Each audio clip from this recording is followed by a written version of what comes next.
noblest day for the knighting of Brother Murphy from the House of Murphy into the greatest kingdom, the kingdom of Jerusalem. Welcome home, brother.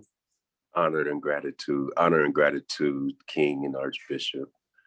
It is my honor and gratitude to be among the King and the bench.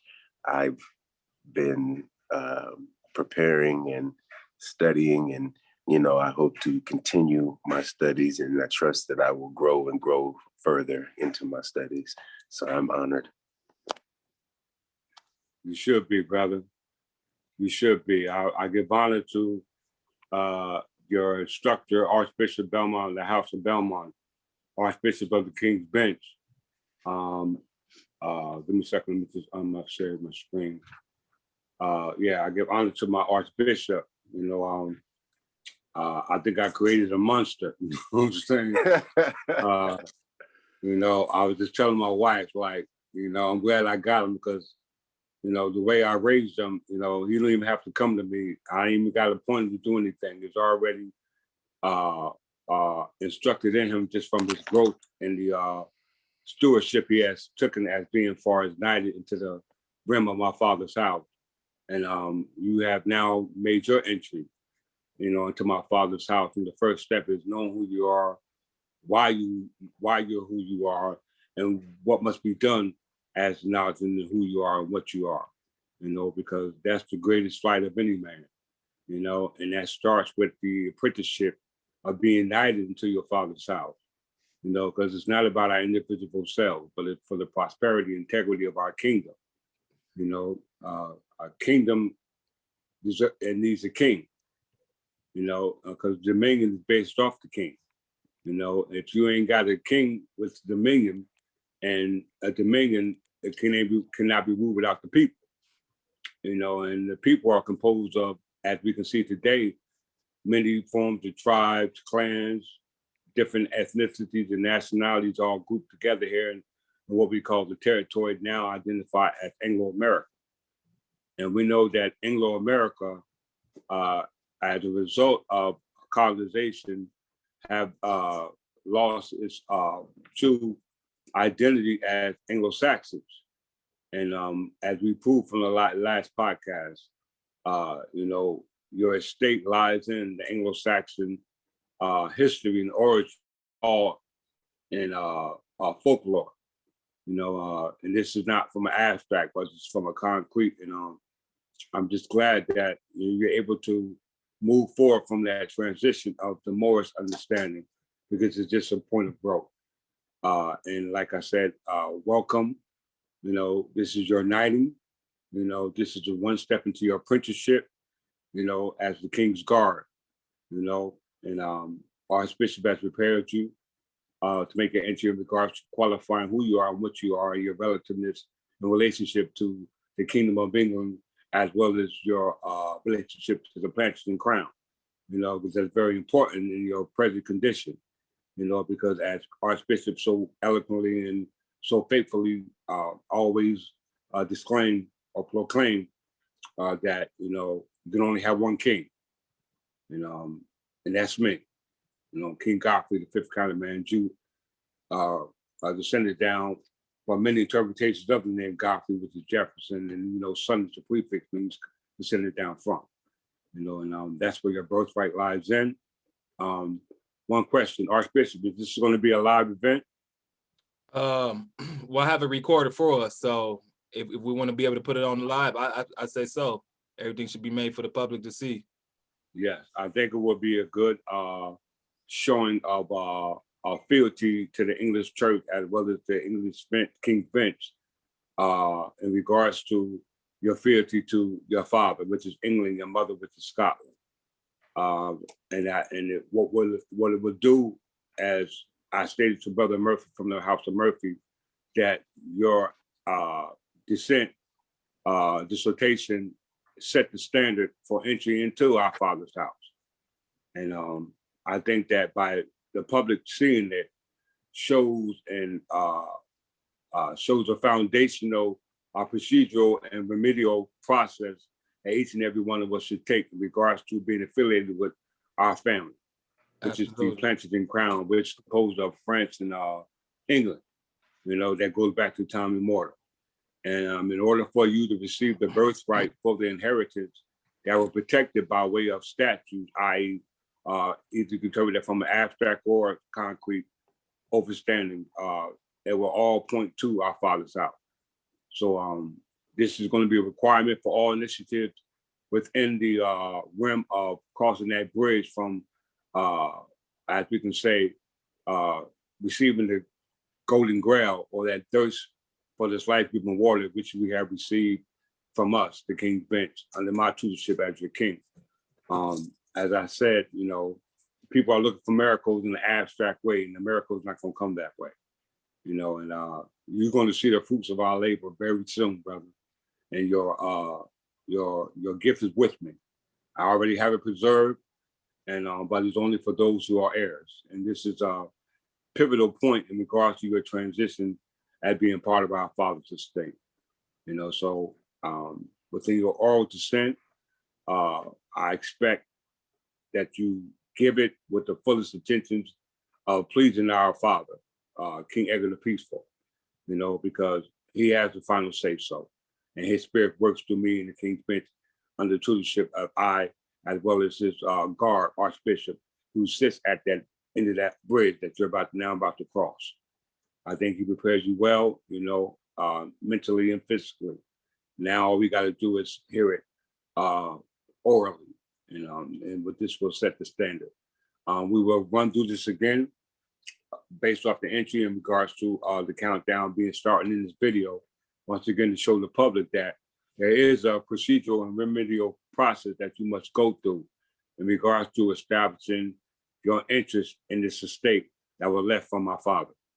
And it's the only way you will claim back your noble titles in regards to the rightful and true owners of this estate as given to us by our Father. So do you agree with these terms and conditions, Brother Murphy from the House of Murphy? Yes, this is a very auspicious time, a grandiose day. I'm looking at my notes. I'm looking at my dissertation, and I don't know whether I feel excitement or anxious. But this is truly an honor and a pleasure to be the spark and the light in my territory and in my family, because being an example of the truth and being able to recite your truth and know your history and your heritage is an honor not granted to most. So it is a beautiful day and a beautiful process, and I'm enjoying my studentry. I think my hardest challenge is relieving myself from the distractions of the world to give my undivided attention to my studies. But too much is given, much is required, and we just want to do the great works that we've come to do. So with that being said, I give thanks and give high honor to the privilege and the honor of speaking our descent timeline and procession for the Murphy family as it relates to the Plantagenet crown, the Magna Carta, and time immemorial. So give high honors to the king and to the Archbishop. Well done. This is actually recording, my Archbishop. Yes, it is, King. Okay, well, let's get into the formal introduction. Greetings. I am your king, Clifford Jefferson, from the house of Godfrey, the fifth Caliban Jew, son of Folk, ruler of Jerusalem, descended down from the time of the term what we call time immemorial, under King Edgar the Peaceful, better known as Jesus Christ. This is our descent, and this is our birthright. We now invite you, the public, to the knightship of Brother Murphy from the House of Murphy in regards to his entry back into our Father's house, which is the kingdom of Jerusalem. Archbishop is the teacher and the advisor of all those who will become apprentices in the guild system created by our ancestors. contrast to that of Rome. So as you will see, and as you will continue to see, in lieu of the knightship of our safeguard of our kingdom, which is from our father's house, with the initiation of Brother Murphy from the House of Murphy. I let Archbishop say a couple of words before we get into the dissertation of Brother Murphy in regards to his affiliation, his understanding, and his acknowledgement of the Kingdom of England under the tutorship of Archbishop by the guidance as I, your king, in regards to his connection, his lineage, his fealty to our king, King Edgar the Peaceful, to his father house, which is the House of Murphy. So with that, I leave all other opening statements to Archbishop Belmont from the House of Belmont. Greetings, greetings, greetings to Englishmen, English women from the Kingdom of England. Today is a beautiful, marvelous, spectacular, but also a very, very important day that we get to bring in one of our brothers, our brother Murphy, from the House of Murphy into our father's house, which is the Kingdom of England. Many of you have no idea how important this is to be able to bring yourself back home and to the main place that your salvation lies. And for us to be able to bring our brother home is going to show many of you who are still riding, straddling the fence, that this is something that not only we take serious, but it's real, it's official, and it's not going anywhere. When we bring our brother home, he's another extension to the force that the Most High have within us here on the King's Bench, as well into the Third Temple English Church of England. Was bringing him in, he is now going to be showing you, many of you who have yet to walk down this road, what is required. And once you see what you're going to have to do to come home, you're also going to see what you must do to maintain that sanctity or your rights within our Father's house. This is not something that many of you are going to be able to do. Like the King always says, which require much work, you got to put your time in. If you don't want to put your time in, don't come this way. You cannot be passive on this path. And the fact that you cannot be passive, it requires much, much responsibility. Once you come home into our house, the rules for freedom is going to be strict. But what comes, you being able to honor those rules, comes a lot of rewards. If you can maintain the right, excuse me, if you can maintain your stand, i.e. your fealty to our father and mother's house, you have no worries about you perishing on this life, on this earth plane. Exactly. All you have to do is just follow the rules.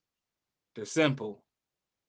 You have family here, true family kinship, true love, true support, true understanding. Those who actually went through the fires the same way you did and who came on the other side.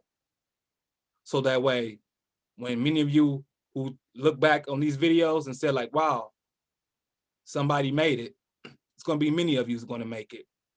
But we want to show you that it can be done because we did it. And now Brother Murphy is showing you that he did it. So with that being said, welcome home, brother. We love you. We're happy that you stayed on this path. We know that the sacrifices you had to make, i.e. letting go of old skin, old ways, so that way you can be reborn again. But once you come in fresh and new, the experience only gonna be that much better. So with that being said, welcome again. And if you have any words you want to go ahead and give before you start this presentation, the floor is open for you. Honor, honor, honor. High honors and gratitude, peace and love. Peace and love to all that can hear at the sound of my voice. This is your brother, Geronimo Murphy from the House of Murphy, presenting to you today a brief dissertation on our heritage in the House of Murphy and the King's Bench. Simply what I would like to share with you all, my brothers and sisters, and I'm gonna try to open my video so that you can see me. Can you all see me pretty good? Yes, sir, brother. Yes, sir. Okay. Looking good, I might add. All right. Looking good. Please excuse my demonstration. I do most of my study from my man room, which is my garage, but this is where most of my books and everything is located. Yes, Now, sir. Good. before I present to you, I want to do a brief disclaimer to all of my peers, my body of knowledge. I give high honors to all that have come to teach me, who have come to share with me your body of knowledge. I give high honors to the Prophet Noble Drew Ali. I give high honor to all of those that are still in the temples that are looking for your own remedy and salvation. I recognize I am your brother. I am with you. I love you. And I hope that these demonstrations offer you some strength and some support in knowing that you have a divine Anglo-Saxon Berber heritage that recognizes you from time immemorial, through the Plantagenet crown, through our King Clifford Jefferson, also demonstrated by our Archbishop. And in my demonstration, the House of Murphy also recognizes that truth. Now, when I came to this plane and form, my mother named me Andre Murphy. Andre Murphy was the name that she selected to me, given to me by my father. My father's name was Andre Murphy Sr. I'm Andre Murphy Jr. And in my growth and in my learning, I had gone with a lot of different things that I felt would give me salvation and would free me from Rome's grip. So with that being said, that is my disclaimer, as we all have come to different levels of understanding and how we've demonstrated, how we've understood our demonstration. And I wanted to make clear that this Murphy name is an ancient name. It is an ancient crest that was given to me by my forefathers from time immemorial. This ancient name has been in my family since time immemorial. Before this name, it was Omachada, and Omachada was the Gaelic interpretation of the name before it was anglicized. Excuse me, before it was anglicized. In our union and with our Anglo-Saxon family in the Isles of Men. Now, I'm going to read my dissertation, but I want to show you what this Murphy family derives their historical family lineage from. This woman,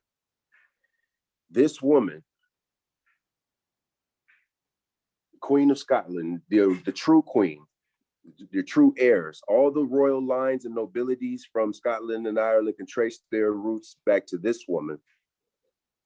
So the Plantagenet crown also, the British crown also, all of these royal families have all traced themselves back to the royal houses of Kemet.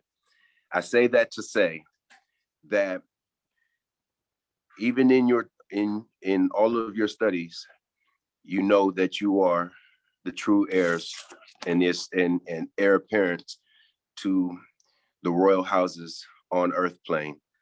And you must recognize that for yourself, because each one of you have English surnames, and each one of you have to recognize yourself as being an Anglo-Saxon Englishman and woman by divine right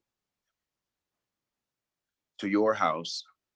And it's not negating any of your indigenous your Indian, your whatever name you want to claim is okay, Anawakia, Cherokee, Blackfoot, all of these different things are a part of you, but none of them are superseding this claim, the Anglo-Saxon claim, the Mauritanian racist claim here in the Americas, more so than the Englishmen and women. The rights that you wish to demonstrate are in that. So I'm going to go into my dissertation, and I trust that you all will be with me in it. It's be pretty lengthy, but this is the story of the House of Murphy and how we've come into our birthright and inherent rights through hereditamists from time immemorial. The Murphy surname is from Irish roots. The Ireland history is rich in ancient history, and the story of its last invasion is the most pertinent to the modern times. The Lebor Gebola. This is a Gaelic record of history in Ireland, which is compiled in the 11th century AD by Anos Denimos, by anonymous writer. The purpose is for the history of Ireland and the Irish Gaels. This ancient scroll tells us that all mankind descended from Adam through the sons of Noah. I'm gonna repeat that. This ancient scroll tells us that all mankind and is descendant from Adam through the sons of Noah, that the Scotian king named Phineas Fardus, descendants of Noah, son of Jeheb, Japheth, excuse me if my language is Zabith, is the forebearer of the Gaels. Phineas, a prince of Scotland, is described as one of 72 chieftains who built the Prince of Cynthia. The Prince of Cynthia is described as one of 72 chieftains who built the Tower of Babel. His son Nell wed Scotia, daughter of the Egyptian pharaoh, and they have a son named Gals. Godale crafts the Gaelic language from the original 72 languages that arose from the confusion of tongues.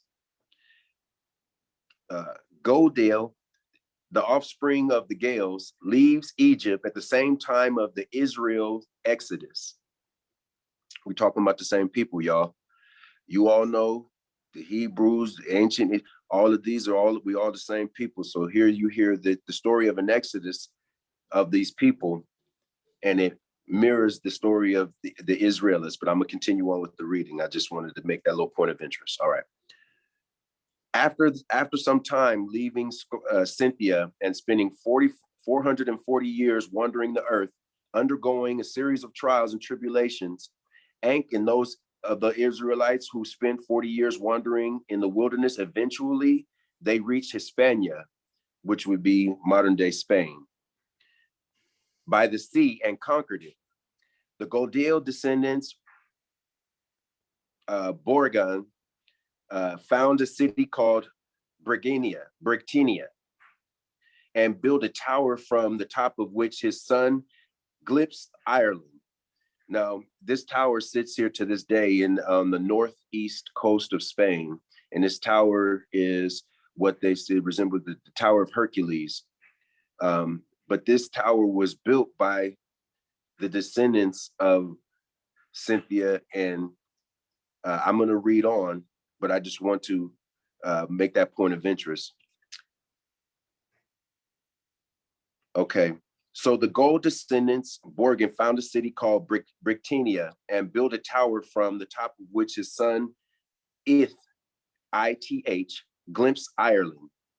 Now, Ith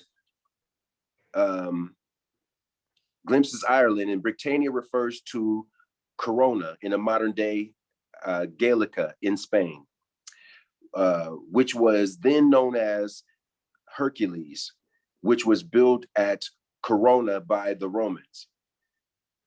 The characters of Ireland founding seem to have different names depending on who's telling the story. Fair ex Pile, Princess Scotia is also known as Martatina.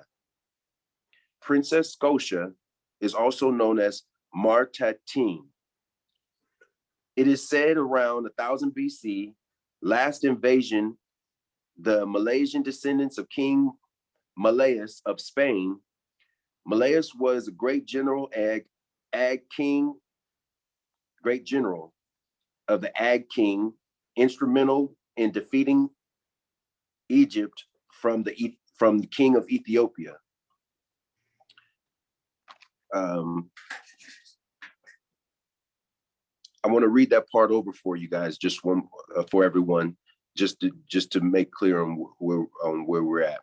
Take your time, brother. All right. And the reason I want to read that part over, because it's talking about a general who married a queen of Egypt and was in a battle against Ethiopia for Egypt. Okay. All right. I'm gonna go on. He set eyes on Ireland and believed that he was to fulfill an ancient Druidic prophecy. He set his eyes on Ireland and believed that he was to fulfill an ancient Druidic prophecy. It wasn't until after he found out that his uncle had been murdered by the Tata Dadana Irish gods that had sent an army to take revenge. Now, he died before making this trip, leaving his 8 sons to conquer the land. One of his sons, Ith, or Gaithios in Greek, was married to Pharaoh Akhenaten and Queen Nefertiti's daughter, Scotia. Scotia and Ith had 8 sons. They conquered Ireland and named it Scotland after their mother. Did you hear that? Go ahead, brother. All right. How wonderful that how would your Hotep family people feel? I just have to put that out there because I study with a lot of different people and I honor you all. But here's a story. Here's what's in Wikipedia, a story of your history. I'm gonna go on. All right. One of his sons, Ith, or Gaithios in Greek, was married to Pharaoh Akhenaten and Queen Nefertiti's daughter, Scotia. Scotia and Ith had 8 sons. They conquered Ireland and named it Scotland after their mother. The name Murphy emerged later in the county of Wexford. They descend from the younger son, Ina Cacaglan, king of Leinster. They possessed a large amount of territory known as High Finley. I'm going to repeat that again, because here is where, when I read this, I think I started jumping in the air and I felt like I had wings. I said, babe, I found it. She said, what did you find? I said, I found the connection. I said, you know how I've always felt like I was a part of this royal family? I said, well, here's the story. Here's Wikipedia story on it. All right. Okay. I didn't write this story. This is my research. And mind you, I've got the books behind you, plus the research to show, but here's the story. All right, going on. The name Murphy emerges later in the county of Wexford. They were descendants from the younger son, Ina Clognats. And I know I'm tearing up the name, forgive me, y'all, but do the research for yourself. You can do the proper enunciation. King of Leinster. They possessed a large amount of territory known as High Finley. By 1127, they moved out of the territory of Kerry and Cork. The bloodline descends through the brother of Dermot MacMurdo, king of Leinster, in 1172. In 1176, Dermot MacMurdo, anglicized as Dermot MacMarc, king of Leinster, lost a feud and a request for help from King Henry II of England. King Henry used this opportunity to help Richard declare, King Henry used this opportunity to help. Richard de Clare, or Strongbow of England, became his best ally. Arriving in Ireland in 1170, this presence solidified early victories of other Norman lords in the presence of his great force. The victories in Ireland prompted the King of England to arrive in Ireland in 1172. And at this time, King Henry II established himself as overlord of other kings and chieftains in Ireland. In Ireland, they had a high king, they had several kings and kingdoms, and then they had what's called a high king. And at this time, the King of England, with the relationship to the house Dermot Dermot McMorrow, King of Leinster, and that relationship is what cultivated what you now know as Britain, or the beginnings of Great Britain. These relationships from the royal families having intermarried and interunion with their citizens' kingdoms and in the realm. I'm gonna go on. I ad-libbed a little bit, but I'm gonna read from the paper here that you have. But here it's talking about the relationship from the Irish and the English houses, and in their coming together by way of Dermot McMurrough in 1172. All right, I'm gonna read on. It is at this time King Henry II established himself as the overlord of the other kings and chieftains in Ireland. His success permanently linked England to Ireland's affairs. And as you know, Ireland, as it is today in modern terms, in modern day has always had its, or struggles for its sanctity, independence from Great Britain, but that's another story. I won't go on into that. I'm just making mention that the kingdoms of England and Ireland have been in union since time immemorial. Case in point. The first settlers of the Murphy family to arrive in the Americas in Maryland in 1676. The Murphy family has been landowners in North Carolina since time immemorial, but it was not hard for me to discover the history of my family, as it was still in the land of North Carolina to this day. Cemeteries go back to the 17 to 1600s. The Murphy family has owned land in tail from time immemorial, but has suffered reclassification from Paris Petrie through the fraudulent conveyance of language and reclassification of Anglo-Saxon and Irish heritage as longstanding ties reflect in their family crest and surname and royal lines. A correct classification of Anglo-Saxon, Irish, Berber, Gaelic heritage. There is no census record or classification for misnomer peoples in America to be recognized federally as it stands. One must petition the court of probate for the rights that they are in fee simple versus entail allodial title or land ownership with rights protected by the Magna Carta. We have enjoyed these rights since time immemorial. Our family, during the spring of 1603, Lord Marymount, and this is now under the House of Tudors. If you've been following these videos, you understand that Ireland had enjoyed 500 years of peace and prosperity, and then there were still wars and conflicts, but the Murphy family had ruled in Ireland from before 1170 up until the 1600s, at the time of the Tudors, when the policies in England and Ireland and Scotland had changed under the House of Tudors, under the House of Stuart. I'm ad-libbing. I'm giving you a point of interest. You can do the research to back that up, but I'm going to continue reading from the story. Lord Mountjoy, under the House of Tudors, consecrated his campaign in North Counties and provinces of Leinster, and he ordered all lands to be scorched. Now, this was guerrilla warfare. All harvests and stocks were destroyed in the realm of Leinster, in the county of Leinster.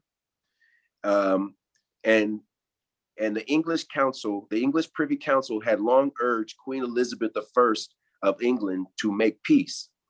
The war was costing 3/4 of a court annual revenue, and the aged queen had been obligated to maintain an army of 20,000 men in Ireland for several years past. This is part of the 9 Years' Wars. And the Pale, the 9 Years' War in the Pale districts. The name of some of the Malaysians were based on the names of the Gaels themselves. Golel, Gauls, from Gales, Phineas from Finney, Scotia from Scotty, Eber from Hibernia, Iriman from Irie, or the Irian. If sailed to the island with a group of men, he was welcomed by 3 kings, McCully, Macat, and McGreeny. These were members of the Tata Dadan, who ruled Ireland at the time. Evidence suggests that the Tata Dan were the main pagan gods of Ireland. If was then killed by an unnamed attacker in his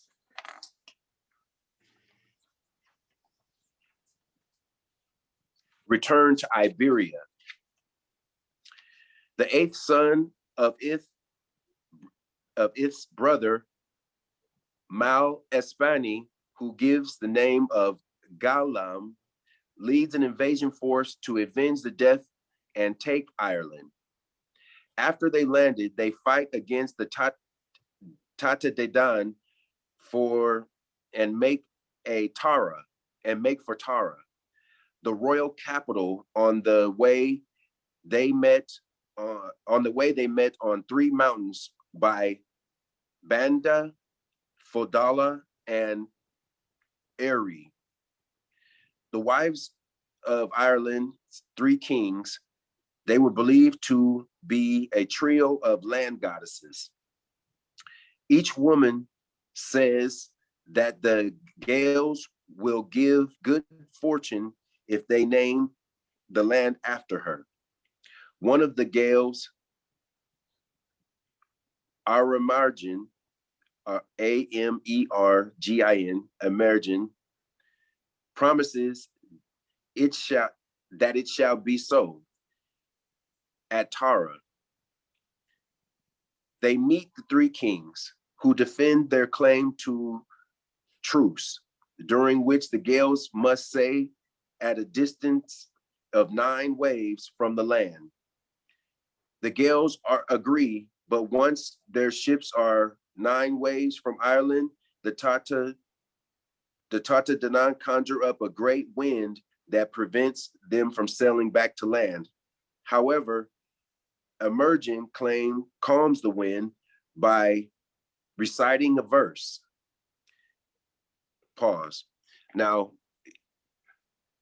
if you listen to the stories, you notice they're talking a lot about goddesses and reciting verses and calming winds, and so there's a lot of lore and a lot of mysticism and a lot of use of the elements in nature in the battles that they're encompassing, because this is Ith, the son of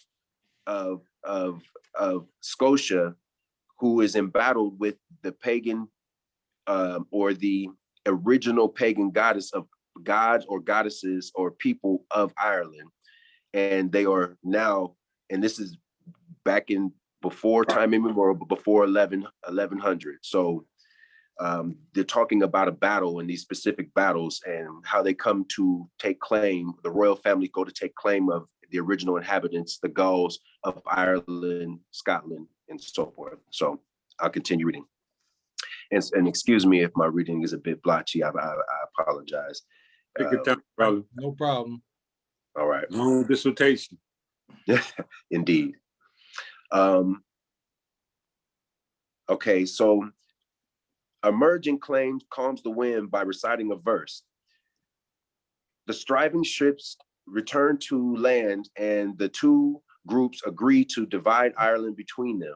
The Gauls take the world above, and while the Tata Dadan take the world below, i.e., the other world. And either side, the ancient burial mounds that dot the Ireland landscape emerges, divides the kingship between Earmond, who ruled the northern half of Ireland, and Eber Finn, who ruled the southern half. This division of the land was probably invented by the writers to explain and justify the 7th and 8th century division between royal capitals of Tara and the Chassel. The Lebor Gabala then traces Ireland's dynasties back to Malaysian Gauls, such as Irman and Eber. Modern scholars, however, believe that these were fictional characters that were written, that writers were attempting to give a medieval dynastic more legitimacy. The Historia Britannicum, which was written before the Lebora Gabala, gives another account of the Malaysians. Now, here is talking about the Malaysians. This is the Spanish and Irish relationship of the royal families of Egypt and Spain migrating to Ireland and establishing kingdoms. That's, long story short, what you're hearing. The royal families from Spain and Egypt, or Kemet, having children and creating the royal families of Ireland, Scotland, and England, combined with their Anglo-Saxon kith and kin. I will read on. The Historia Britannicum, which was written before Lebor Gala, gives another account of the Malaysians. It says that 3 sons of Spanish soldiers sailed from Iberia to Ireland with 30 ships, each carrying 30 wives. They see a glass tower in the middle of the sea with men on top of it, but the men do not answer their calls. The Malaysians set out to take the tower, but when they reach it, all but one of their ships are sank by a great wave. Only one ship makes it to the land. It is the passengers. The passengers are the ancestors of all the Irish. In the Lebor Gabala, it is the earlier Nimidians who were drowned while trying to take the tower. Analysts, modern scholars believe that the tale is mostly an invention of medieval Irish Christian writers. They sought to link the Irish people and the events from Old Testament and link the Irish to the Israelis, and to reconcile the native pagan myth with Christianity. They were inspired by other medieval Christians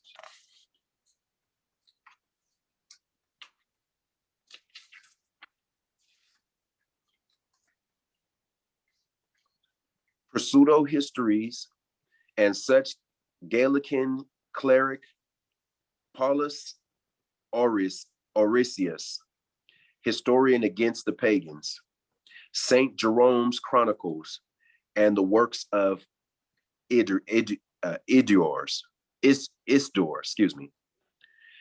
The claim that the Irish Gaels came from the Iberian region of Gallica may be based on the 3 kings.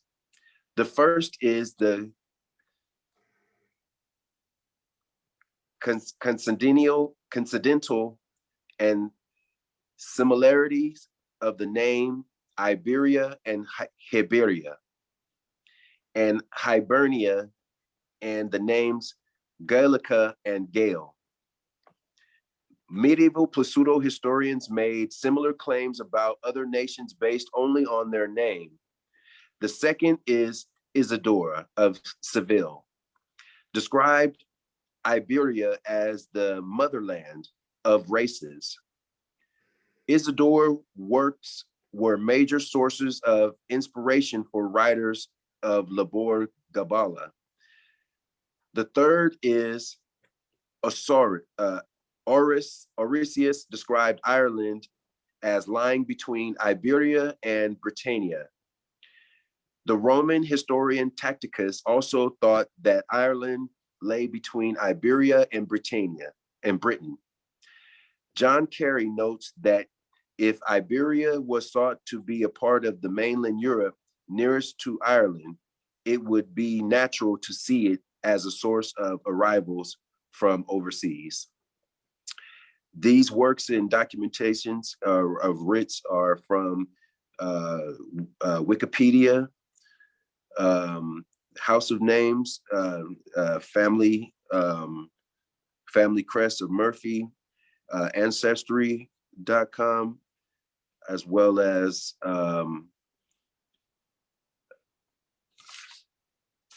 those are some of the sources that we use to put together this story, or read and take notes from some of this story. This was a prepared works, so by myself and the House of Murphy. I realized first, it is my thought that in order for one to come to this point of recognizing themselves as the original inhabitant on earth, as also the Anglo-Saxon Berber heritage, as the indigenous heritage and their indigenous people of the land, our heritage is long, vast, documented. Not much has conflicted, as we hear the story of Noah, we hear the story of the Gaels, you hear the story of the Anglo-Saxons. And I want to make clear that in 1170, in the time before the signing of the Magna Carta, because it was Lord Henry of Ireland that was there at the signing of the Magna Carta. Like I mentioned earlier, all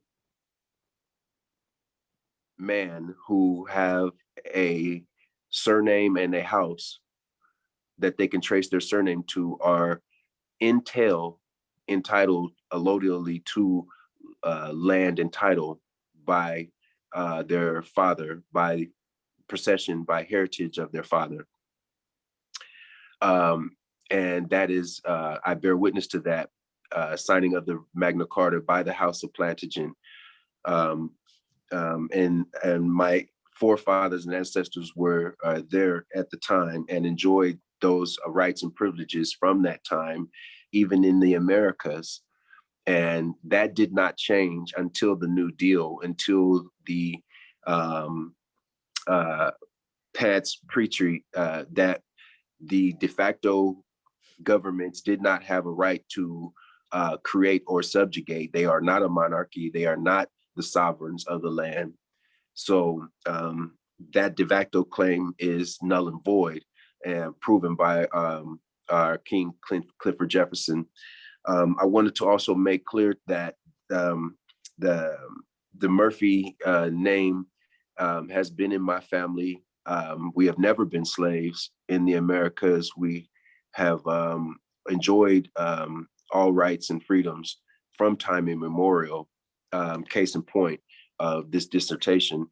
I do have the PDF. It's in the PDF is located in the King's Bench's legal records. So anybody wanting a copy of this can reach Archbishop, and you can dissect it yourself and do the research upon it.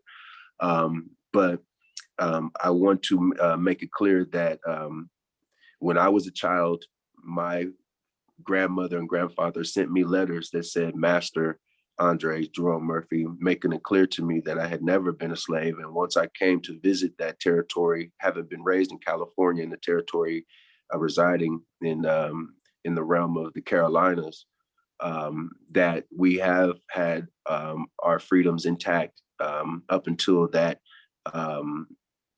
fraudulent conveyance of language through the New Deal. And we have come to set the record straight, for the record, on the record, that the House of Murphy has returned under this flag, under the House of Plantagenet, from time immemorial, signed under the Magna Carta. And we do recognize that prior to that, we were living under that subjugation misnomer. And I return my fealty and my love to my father's house. You see Old Glory in this other side, you know, that was there as well. We don't discount that, but this is recognized in your municipalities. This is in which your fealties in your houses must be recognized. So I'm just saying that to say that when you come to understand a certain body of knowledge, you too must choose whom you shall serve. You know, I think it not robbery is what Jesus said, to be equal to, and that being recognized through the Magna Carta, that we do have rights. We are the sovereign in our on the ground under our feet, on our bodies, and the Most High. So with that recognition, I would like to say I give honor to my foremother, this woman, Queen Scotia, Queen of Scots, Queen of Ireland. Her grave is in Ireland. Her grave is in Ireland to this day. And her brother,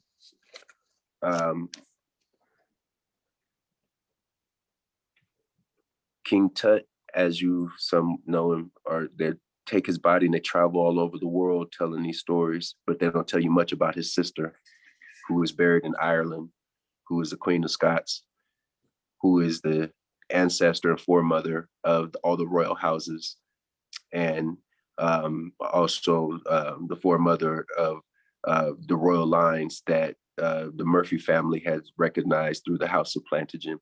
So I want to give honor to all of the great prophets, teachers, and messengers who had done their great works to bring each and every one of us to a point where we could honor our ancestors correctly. When you can see their face, when you can go and visit their grave, when you can touch their story and read their story out loud and better refine it to your own heart and your mind, you're able to digest and marinate on it. And again, this is my story. This is my claim.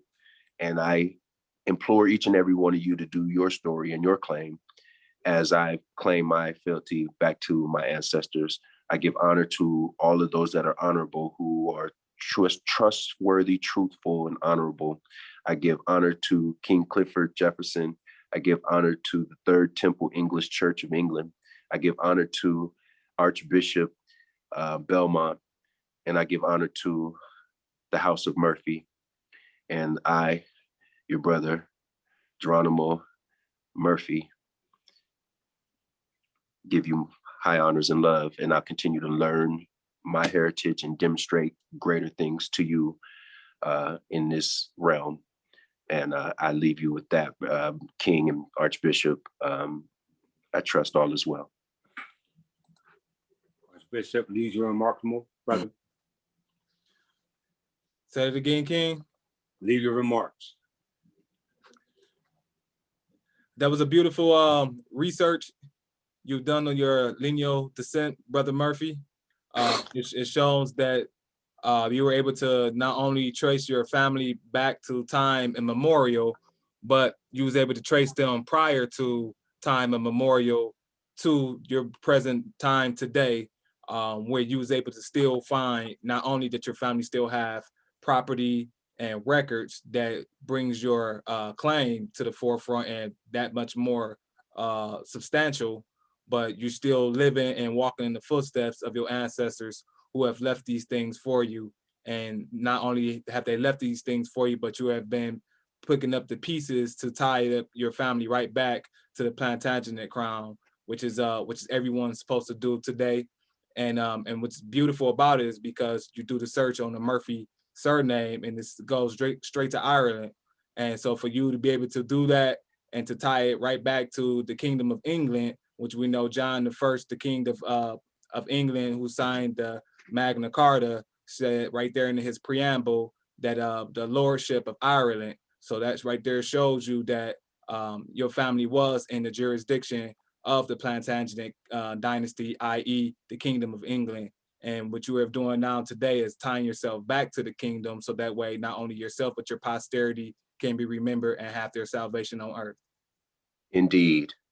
And I give high honors and super duper high honors to the King's Bench for bringing this marvelous lesson to the people. People are not aware of the maximum claim of the Anglo-Saxon Berber and the Plantagenet crown, even here in the Americas and in the Isles of Man. But it is everyone's duty, I would say, to make that connection. And I'm just honored to be a student and to continue to do my research on such. Greetings, greetings, greetings. Hear ye, hear ye, hear ye. I am well pleased with your dissertation, Archbishop. 1 second.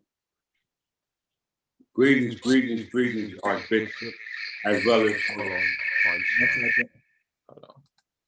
I got that. You got me? Okay. Hold on. I got an echo.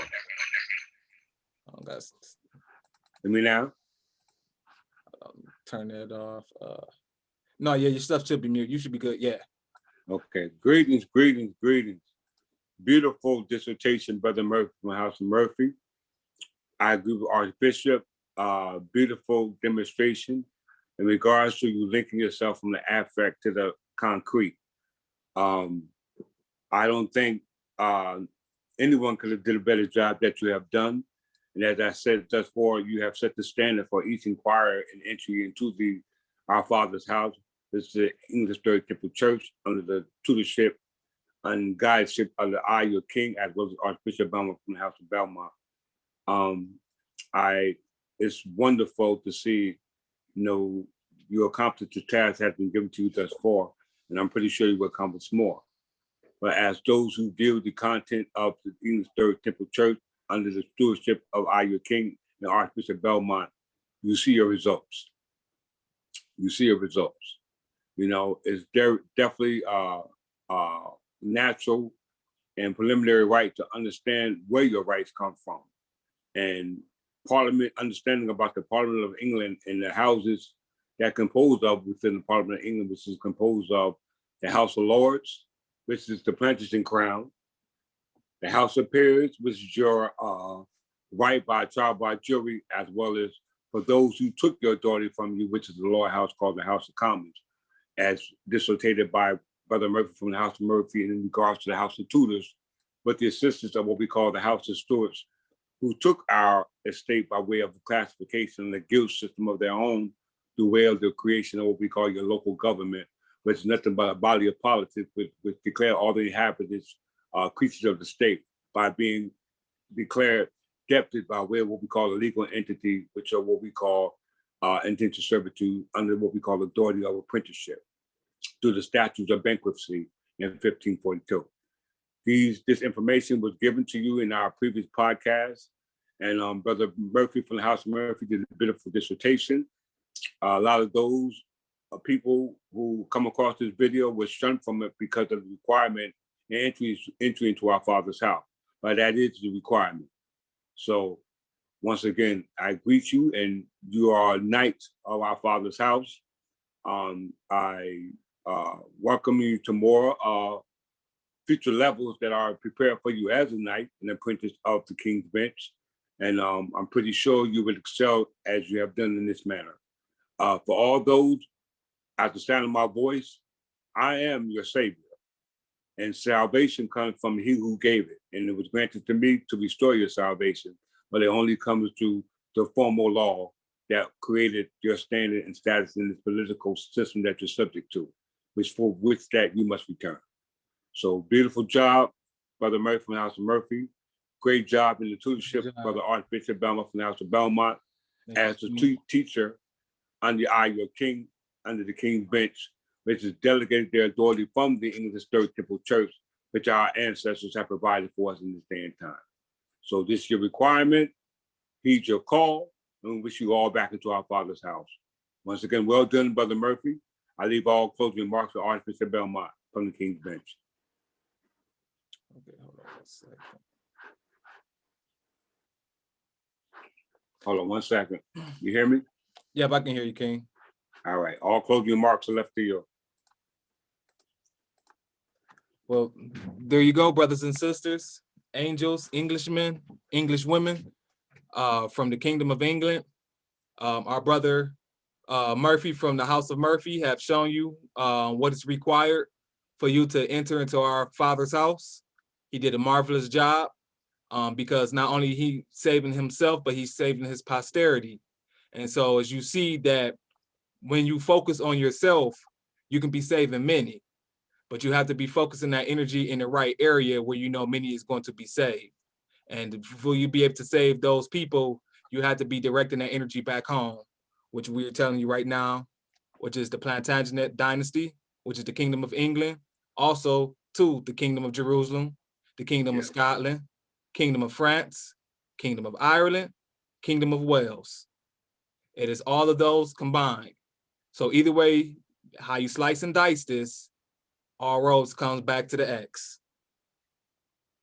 So X marks the spot. X marks the spot. Yes, So sir. with that being said, Brother Murphy, welcome home. We happy to have you, brother. You know, now you've been a diplomat to our Father's house.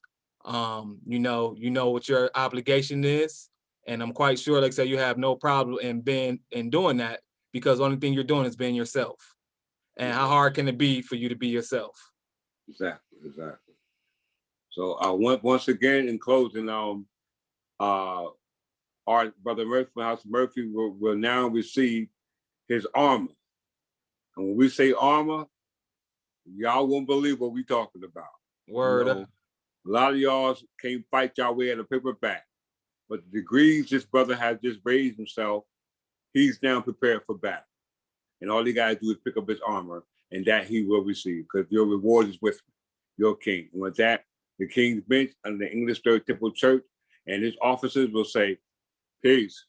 Peace. I like that, sir.